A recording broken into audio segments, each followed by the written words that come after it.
Привет, друзья! Добро пожаловать на мой подкаст по-русски издалека. И, как всегда, с вами ваш хост Сергей. Но сегодня я снова не один.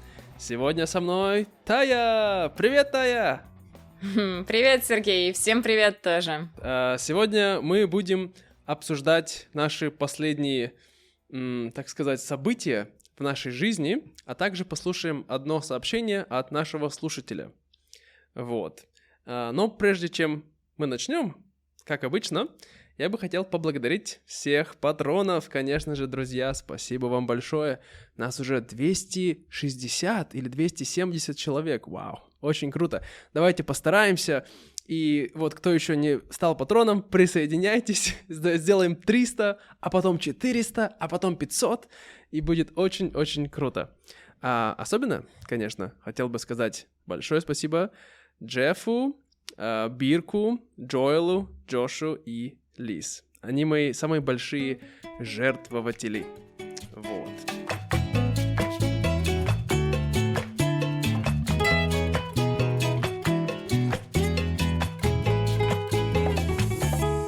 Значит, сегодняшний разговор будет на какую тему? Мы с Таей недавно съездили. Точнее, я уже вернулся, а Тая еще в процессе.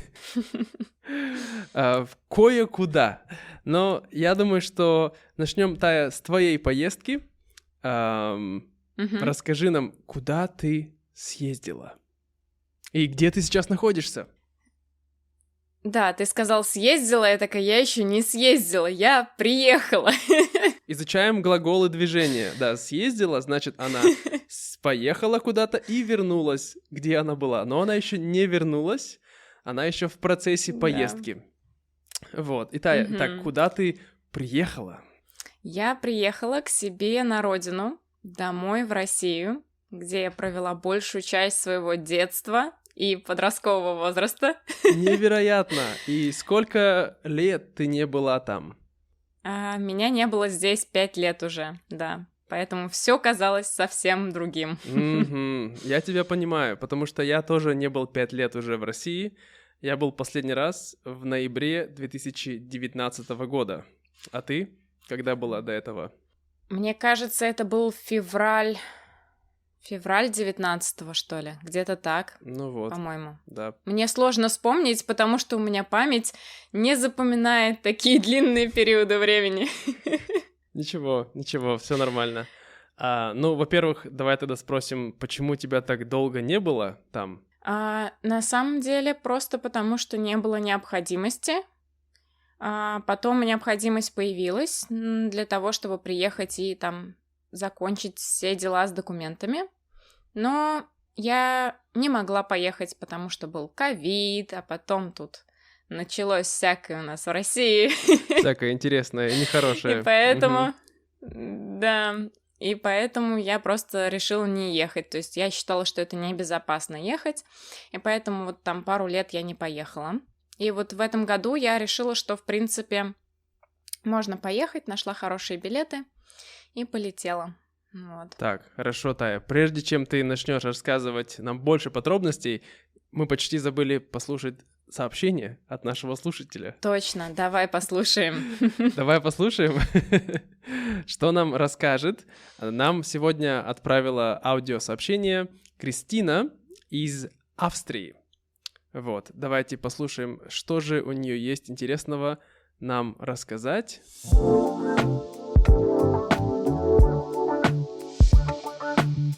Привет, друзья! Добро пожаловать на подкаст Сергея на русском издалека. Мое имя Кристина, мне 30 лет. Я живу в маленькой квартире в центре Зальцбурга, Австрия. Для меня Австрия самая красивая страна в мире. У нас много гор и живописная природа. Я изучаю русский язык уже 2,5 года. Я начала с русского алфавита в 2020 году. Рисовала буквы. Это было похоже похоже на медитацию. Русская скоропись невероятно красивая. Через полгода я решила выучить язык. Я учу русский язык каждый день. Я читаю тексты, слушаю подкасты и иногда музыку. Сергей, ваш подкаст и видео на YouTube мне очень помогают. Ваш контент приносит радость, а вы постоянно мотивируете меня своим хорошим настроением. Огромное спасибо. Мои родители живут на ферме. Я вырос среди большого количества животных и проводила много времени на природе. Я обожаю путешествовать и исследовать мир. Поэтому в конце этого года я покину Австрию и буду путешествовать по миру. Новая Зеландия – мое первое направление. Я останусь и буду работать там 6 месяцев. Я также планирую поехать во Вьетнам позже. Я надеюсь, что однажды мое знание русского языка станет настолько хорошим, что мы сможем вместе записать подкаст. Кто знает, мечты могут сбыться. Большое спасибо за внимание. Я получила удовольствие от своего мини-подкаста и желаю вам и всем, кто его слушает, хорошего дня. Пока-пока!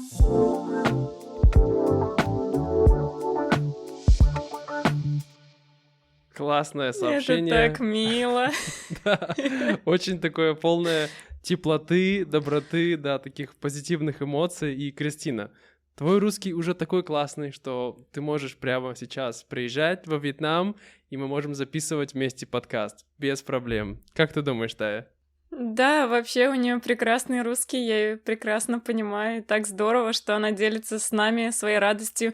И на самом деле даже она настолько мотивированная, что мотивирует меня учить какой-то другой язык. То есть вот тем, как она радуется тому, что она может говорить на другом языке, это вообще так здорово. Это правда, это правда. Очень многие мои студенты, каждый раз, когда я помогаю им изучать русский язык, я всегда чувствую, как сказать, я вижу радость, ты права, в их глазах, в их словах, каждый раз, когда они что-то понимают, что-то у них получается сказать. И тем самым, да, это очень сильно мотивирует нас изучать другие языки, потому что, я думаю, ради этого мы здесь все собрались, чтобы наслаждаться изучением языков.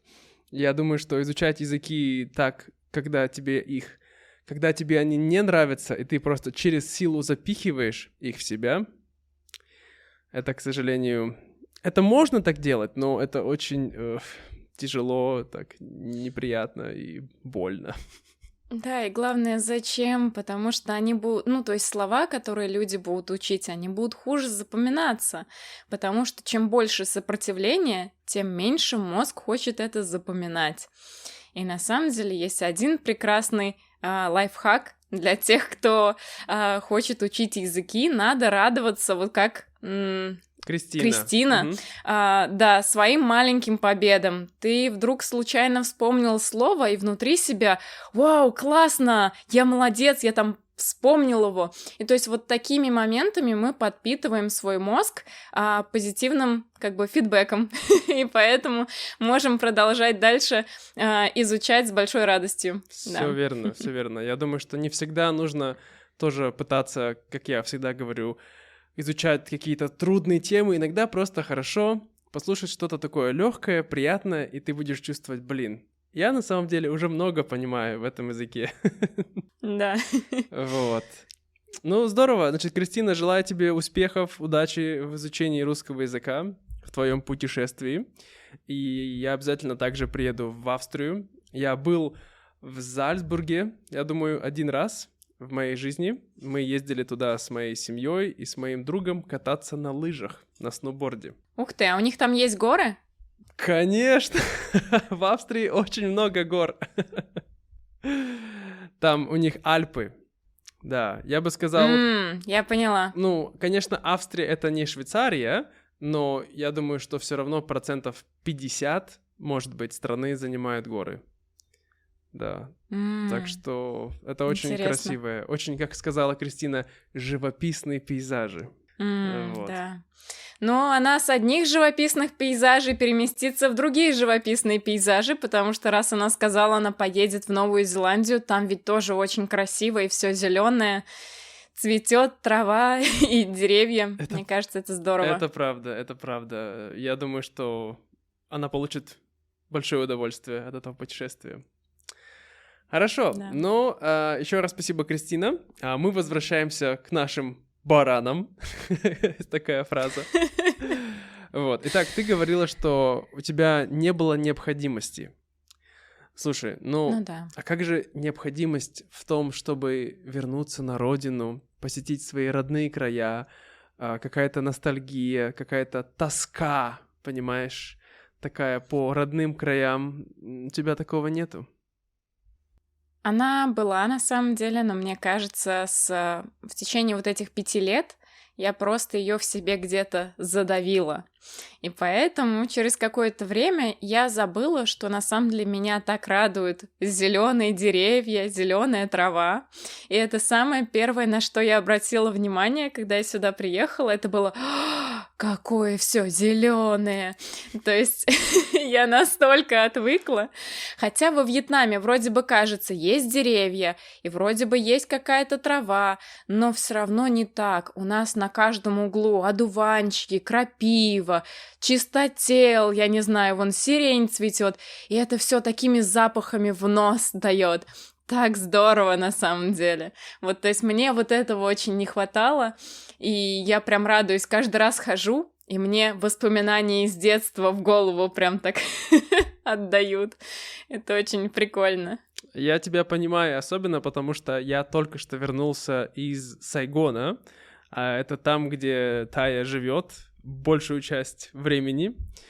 И да, действительно, там, ну, кроме нескольких центральных парков, там нету деревьев на каждом углу, так сказать. Обычно, нет, на самом деле есть, если ты живешь в центральном районе, вот я жил в самом центре, и, в принципе, там были, мне кажется, да, были деревья. Там есть 2 больших парка, Мгм. да, и когда я жила в центре, действительно тоже было ощущение, что, о, вот парк, я туда даже ходила завтракать просто, чтобы быть среди деревьев, но вот как раз разница в том, что здесь это повсюду, ты просто вышел во двор, а во дворе деревья и трава, и цветы. У нас в палисаднике столько красивых цветов, ты не представляешь. Тюльпаны, там пионы, что еще я видела? Ирисы. Везде сейчас люди сажают ирисы, это так красиво, они в разных цветов, фиолетовые, розовые, желтые, белые. Прям вообще, я была в восторге. Честно говоря, я пытаюсь вспомнить, как выглядят ирисы. Но я загуглю и потом посмотрю. Да, я тебе могу отправить фотографии, я там много фотографировала. Отправляй. Нам, я думаю, всем очень интересно посмотреть на эти цветы. Я, может, потом запущу на, не знаю, на обложке нашего подкаста будут ирисы, например. Слушай, ну, понятно, хорошо. А какие еще позитивные, так сказать, переживания ты проживаешь сейчас, находясь в России, кроме зелени?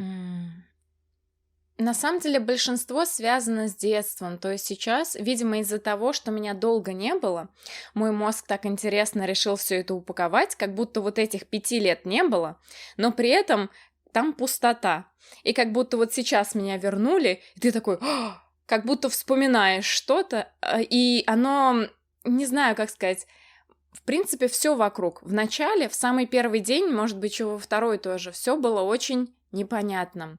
Все размеры казались маленькими. Я иду по той же самой дороге, мне кажется, а чё она какая узкая? Смотрю со своего окна, а почему мы на таком низком этаже? Вроде бы казалось в детстве, что оно больше. Ну, то есть и воспоминания, они, оказывается, у нас в голове не совсем адекватно запоминаются. И мне все казалось каким-то сжатым, маленьким.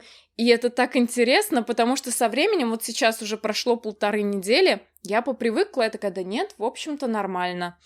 А в первый момент было очень странно.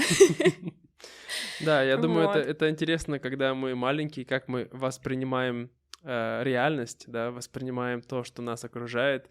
И если мы уезжаем из этой реальности и не живем там долгое время, а потом возвращаемся, нам кажется, что так все изменилось. Хотя, может быть, изменилось, а может быть, не изменилось. Просто мы изменились, да, наше восприятие поменялось. Поэтому я тебя понимаю. И очень часто, на самом деле, у нас мозг, он немножко подбирает, он может врать насчет каких-то фактов и запоминает все совсем не так, как это было. Я очень часто с этим сталкиваюсь, то есть почему так происходит, непонятно, но, возможно, когда-то нам это было нужно для выживания. Я думаю, что нам очень это нужно для выживания. Наши подкасты, как обычно, скатываются в психологию, ну, раз уж пошла такая пьянка, доставай последний, не знаю, в таком случае, что, последнюю книжку по психологии. Да нет, Сергей, мне на самом деле было интересно узнать, как ты съездил в Сайгон в том числе. Нет, я расскажу. Я думаю, у нас еще есть время, не переживай, мы сейчас еще к этому подойдем. Но я хотел сказать, что вот сама идея того, что наш мозг, он, как сказать, запоминает те вещи, которые, так сказать, нас оберегают. Потому что очень часто было многие истории про людей, которые переживали какой-то травматичный опыт, когда они были маленькие, но в взрослом возрасте они это совершенно не помнили. До момента, когда они проходили через какие-то другие опыты, и у них это возвращалось, или они проходили через сеансы с психологом, психиатром или даже гипнологом. Вот. И да, поэтому мозг — это такая просто черная коробка. Серьезно. Что там происходит? Как туда попадает информация? Какая оттуда выходит информация? Непонятно. Да, и на самом деле очень сильно все зависит от нашего восприятия, если так чуть-чуть копнуть в психологию. Я очень боялась, что я приеду сюда, и у меня было много негативных каких-то моментов, в которых я боялась, что они всплывут. Но из-за того, что за это время у меня было много психотерапии, я вернулась сюда и такая, а на самом деле нормально.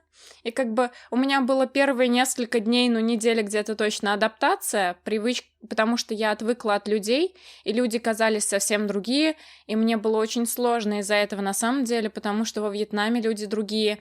И я очень остро реагировала на то, что люди очень сильно отличаются не внешне, а по их поведению и эмоциям. И то есть мне все казались очень, например, злыми. Либо очень важными.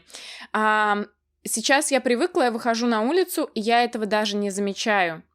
Интересно. То есть, а вот после Вьетнама это очень сильно заметно. То есть у тебя произошел так называемый, как это по-русски сказать? Реверсивный... Обратный культурный шок. Да, реверсивный или обратный культурный шок. Да, но это было. Да, интересно. Я думаю, мне интересно, возникнет ли у меня такой шок. Я думаю, что да и нет. Потому что, несмотря на то, что я живу 5 лет вне России, я все равно постоянно смотрю новости, слушаю подкасты на русском, слушаю какой-то, так сказать, в информационном поле российском я более или менее состою. Поэтому даже сейчас, несмотря на то, что я живу далеко от России, какие-то вещи, которые слушаю онлайн, я такие, я такого раньше не слышал. Все таки да, мы так всегда говорим. Интересно. Но, да, безусловно, информационное поле влияет, и у меня его из-за того, что не было. Я практически не общаюсь ни с кем отсюда, и поэтому для меня таким было сюрпризом приехать сюда. Я отчасти не знала, чего ожидать. Понятно. Но вот ты заметила, что тебе показалось сначала, что все люди были злые, да? и напряженные, ты сказал, или ты сказал, что они чувствуют, Да, что они как будто важные, такие, да, холодные, напряженные. Это я заметила просто потому, что когда заходишь в общественный транспорт, все такие угрюмые. Я сидела, разговаривала со знакомым на скамейке, и за мной прям стоит мусорка, и мужчина подошел и со всей дури выкинул туда бутылку. А представляешь, когда за тобой в металлическую мусорку выкидывают стеклянную бутылку? Такой был звук, что я аж подскочила. Я такая, зачем они это делают? Почему? Ну, то есть, как будто все с таким вот, вот тебе. Вот тебе мусорка, вот тебе бутылка. Да. Интересно. Но я разговаривала с другом об этом как раз, и он сказал, что, возможно, это напряжение связано как раз с общим настроем населения в данный момент, и это все равно очень давит, как бы вся ситуация политическая, которая происходит, и поэтому, к сожалению, люди могли стать более такими агрессивными в каком-то плане, может быть. Ну да, я думаю, это очень сильно ожесточает людей, и немножко они в такой, как сказать, защитной позиции, что ли. И когда люди пытаются защищаться, они очень часто становятся более агрессивными, мне кажется, да?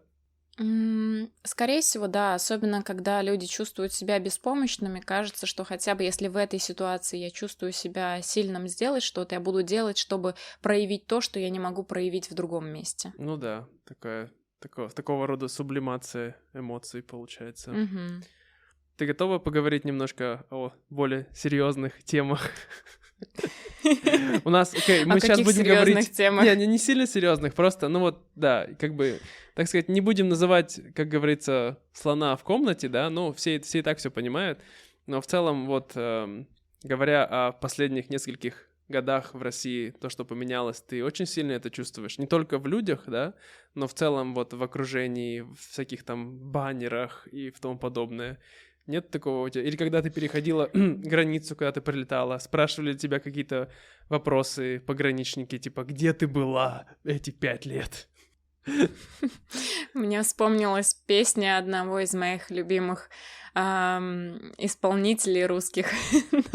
Там просто как раз «Где ты была?» И там дальше песня. Но она на самом деле романтичная и приятная. Это вообще не про то. Вот. На самом деле, безусловно, что-то поменялось. Я не скажу, что по моим ощущениям, может быть, не настолько сильно, изменения, безусловно, есть. И я, замечаю, что билборды по городу, то есть связанные с этой всей ситуацией, они есть.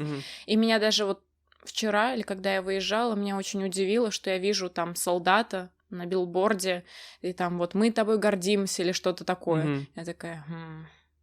Вот. А по прилету, на самом деле, меня спросили, безусловно, есть ли у меня там вид на жительство в другой стране, есть ли у меня там, почему меня так долго не было, вот. И как бы я такая, я путешествовала, как бы вот так, вот. Хорошо. То есть это не было таким допросом? Но они не смотрели на тебя с презрением? Там был небольшой допрос из разряда... Не-не-не, с презрением нет, она просто с таким этим удивлением слегка смотрела и спрашивала, типа, чем вы занимаетесь? Я говорю, я дизайнер, потому что просто я всем официальным источникам говорю, что я дизайнер, хотя я нет. Как, у тебя образование дизайнерское, ты работала дизайнером, так что... Вот, да, то есть я поэтому выбрала как бы для себя такую штуку, что официально я дизайнер, и как бы работаю онлайн, и все. Вот, и как бы, но при этом так было интересно посмотреть на собственную реакцию. Я же очень легко реагирую, у меня лицо очень легко становится красным. И я прям почувствовала в момент, когда я отвечала, что я дизайнер, работаю онлайн, мое лицо такое покрылось краской. Я такая, мне вообще врать нельзя. Ой, забавно, конечно.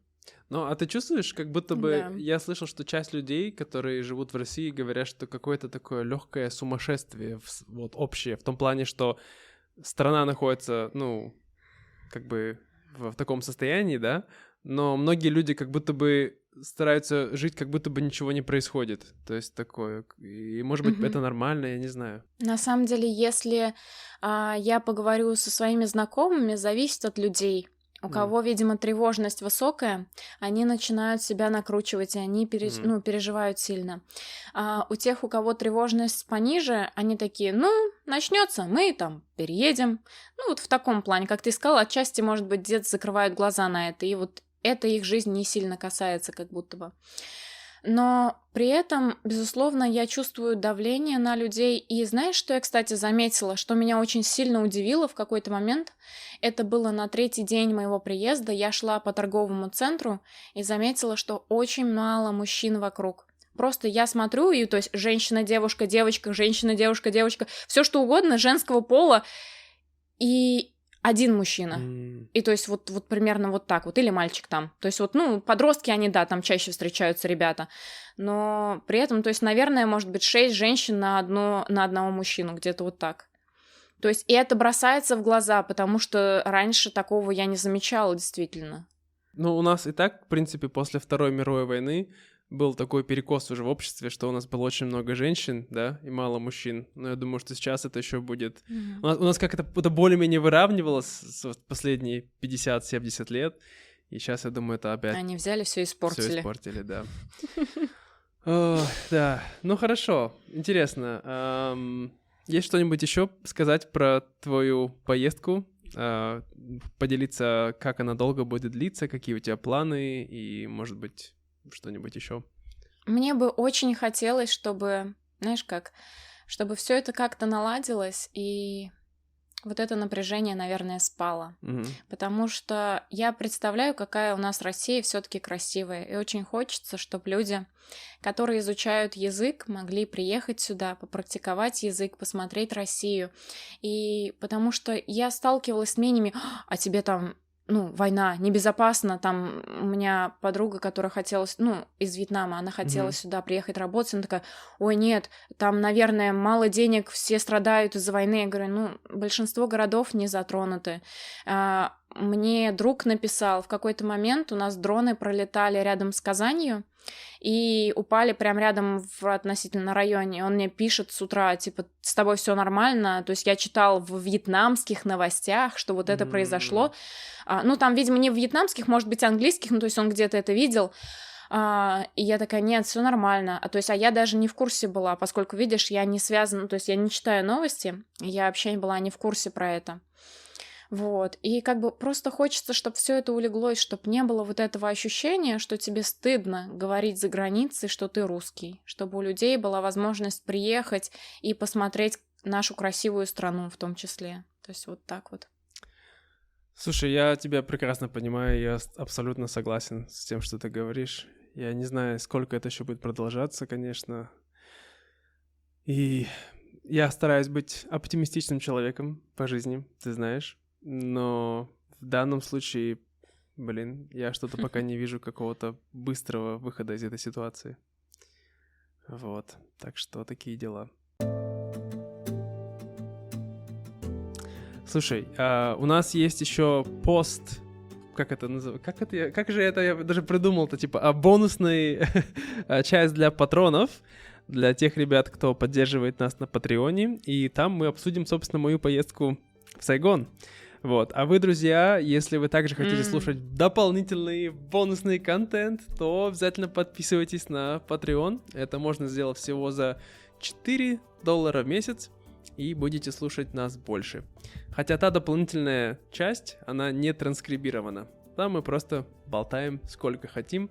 Может быть, даже будем говорить быстрее или медленнее. Скорее всего, быстрее. Вот. Да, то есть, так сказать... как это даже, не редактированная, я бы сказал, такая версия. Такая, знаешь, raw, как это говорят по-английски. Тогда получится сырая. По-русски, да, будет сырая, какая-то недоделанная. Но вот по-английски вот это raw звучит так, знаешь, типа так модно, такое raw. Вот. Хорошо, еще раз, Тая, спасибо тебе за то, что ты поделилась своей историей поездки в России. Я надеюсь, что у тебя все будет хорошо. Все дела, которые тебе надо сделать, ты сделаешь, и благополучно вернешься во Вьетнам. Когда планируешь это сделать? Наверное, в конце июля все-таки, думаю. Окей. Вот. То есть 2 месяца. Спасибо тебе в любом случае. Да, где-то 2 месяца я запланировала здесь побыть. То есть в любом случае спасибо тебе, что ты пригласил меня, что у меня была возможность поделиться своей историей. И надеюсь на следующую скорую встречу. Я тоже надеюсь. Спасибо, Кристина. Еще раз, друзья, всем желаю хорошего дня. До скорого и пока-пока.